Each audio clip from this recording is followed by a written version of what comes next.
بسم اللہ الرحمن الرحیم۔ محترم ناظرین، رمضان کا مقدس مہینہ شروع ہو چکا ہے اور اس کے ساتھ ہی تراویح کا آغاز بھی ہو چکا ہے۔ انشاءاللہ آج تراویح میں پہلا سپارہ پڑھا جائے گا، اس کا خلاصہ سماعت فرمائیں۔ سورہ فاتحہ یہ مکی صورت ہے جو مکمل شکل میں نازل ہوئی تھی۔ یہ ایک دعا ہے جو انسان کو ہدایت طلب کرنے کے لیے سکھائی گئی ہے۔ اسے قرآن کے آغاز میں رکھنے کا مطلب یہ ہے کہ اس سورہ اور باقی سورہ یعنی باقی جو قرآن میں تعلق ہے وہ دعا اور جوابی دعا کا ہے۔ بندہ دعا کرتا ہے کہ اے پروردگار، سیدھے راستے کی طرف میری رہنمائی فرما، ایسے راستے کی طرف جو گمراہ اور ان لوگوں کے راستے سے جن پر تیرا غضب نازل ہوا ہے بالکل الگ ہے۔ جواب میں اللہ تعالیٰ پورا قرآن اس کے سامنے رکھ دیتا ہے کہ یہ ہے وہ ہدایت، یہ ہے وہ رہنمائی جس کی درخواست تو نے مجھ سے کی ہے۔ سورہ بقرہ اس سورہ کی زیادہ تر آیات مدنی ہیں، البتہ کچھ مکی آیتوں کو موضوع کی مناسبت سے اس صورت میں شامل کر دیا گیا ہے۔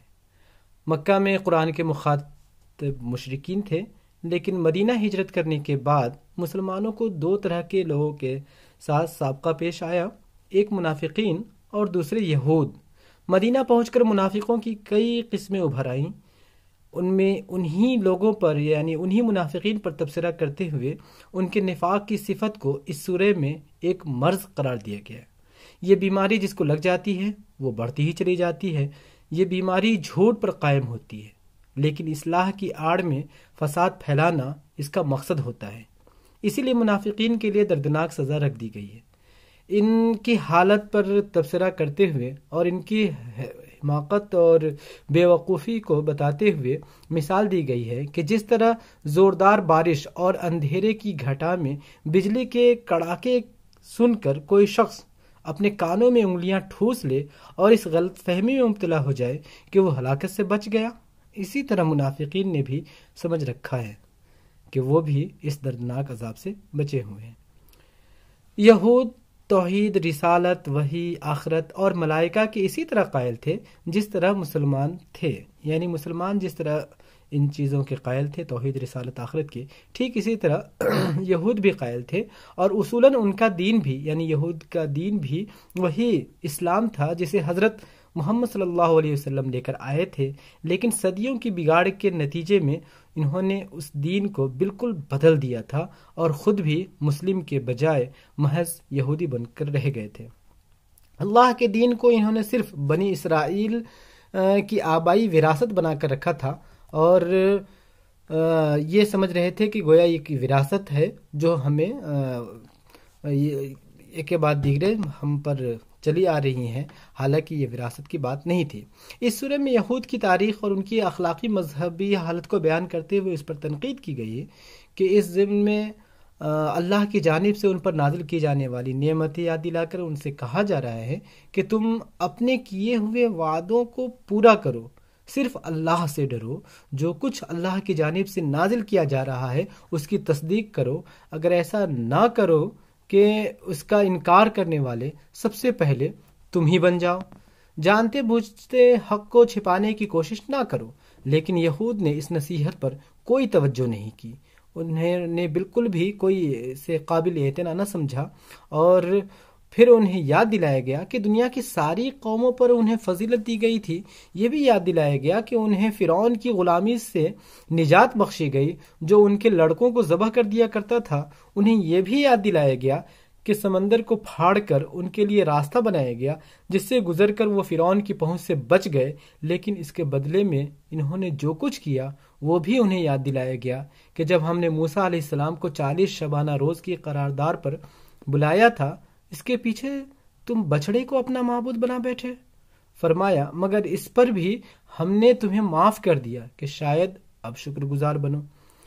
اس کے آگے فرمایا کہ ہم تمہاری ساری باتیں مانتے چلے گئے، لیکن تم نے اپنے ہی نبی کے کہنے کا یقین نہیں کیا اور کہا کہ جب تک اپنی آنکھوں سے اعلانیہ اللہ کو کلام کرتے ہوئے نہ دیکھ لیں گے یقین نہیں کریں گے۔ اس وقت ایک صاعقے نے تم کو آ لیا، لیکن تم لوگ اس وقت بھی شکر گزار نہ بنے۔ اللہ تعالیٰ نے تم پر ابر کا سایہ کیا، من و سلوہ نازل کیا، لیکن اس کے بدلے میں تمہارے اسلاف نے جو کچھ کیا وہ ان کے اپنے ہی اوپر ظلم کرنے کے سوا کچھ نہیں تھا۔ اللہ تعالیٰ کی مزید نعمتوں کے ضمن میں یاد دلایا گیا کہ حضرت موسیٰ علیہ السلام نے تمہارے لیے پانی کی دعا کی تو تمہارے لیے پانی کے 12 چشمے جاری کر دیے گئے۔ بہتر درجے کی غذا پر قناعت کرنے کے بجائے اس پر اکتاہٹ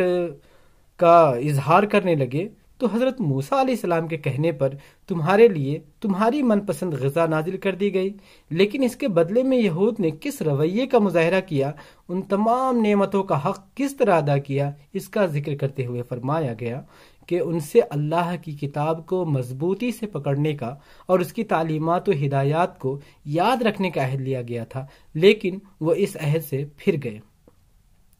ان کے لیے قانون بنایا گیا کہ وہ ہفتے کے دن آرام اور عبادت کا دن مخصوص کریں، لیکن انہوں نے اس قانون کو بھی توڑ ڈالا۔ ان سے گائے ذبح کرنے کے لیے کہا گیا تو اس میں انہوں نے اتنی آناکانی کی اور اتنے سوالات کیے کہ صاف لگتا تھا کہ وہ اس کام کے لیے تیار نہیں ہیں۔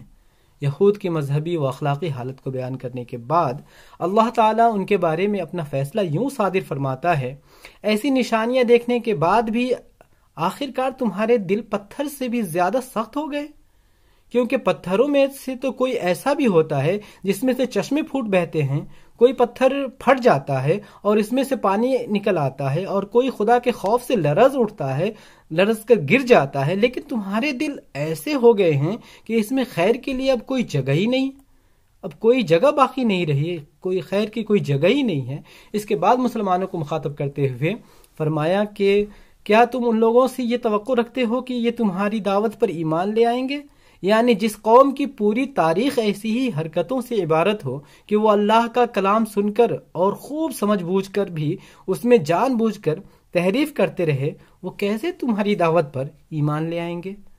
یہود کا مشغلہ یہ تھا کہ مسلمانوں کو ورغلانے کے لیے انہیں نبی صلی اللہ علیہ وسلم سے طرح طرح کے سوالات کرنے پر اکساتے تھے۔ اس پر مسلمانوں کو مخاطب کر کے فرمایا گیا کہ کیا تم اپنے رسول سے اس قسم کے سوالات اور مطالبے کرنا چاہتے ہو جیسے اس سے پہلے حضرت موسیٰ علیہ السلام سے کیے جا چکے ہیں؟ یہ حرکت ایمان کو کفر میں بدلنے جیسی قرار دی گئی، اور ایسا کرنے والے کے بارے میں فرمایا گیا کہ وہ راہ راست سے بھٹک گیا ہے۔ یہود کی ان حرکتوں کے جواب میں مسلمانوں کو تلقین کی گئی کہ تم نماز قائم کرو، زکوٰۃ دو اور مطمئن رہو کہ اللہ ہر چیز پر قدرت رکھتا ہے۔ جنت میں داخلے کے سلسلے میں فرمایا کہ یہودی یا عیسائی ہونا، یا دوسرے لفظوں میں محض کسی نبی کی امت سے وابستہ ہونا جنت میں جانے کے لیے کافی نہیں ہے، بلکہ جو بھی اپنی ہستی کو اللہ کی اطاعت میں سونپ دے اور عملاً نیک راستے پر چلے، اسی کے لیے اس کے رب کے پاس اس کا اجر ہے، اور ایسے لوگوں کے لیے کسی خوف اور رنج کا موقع نہیں۔ آخر میں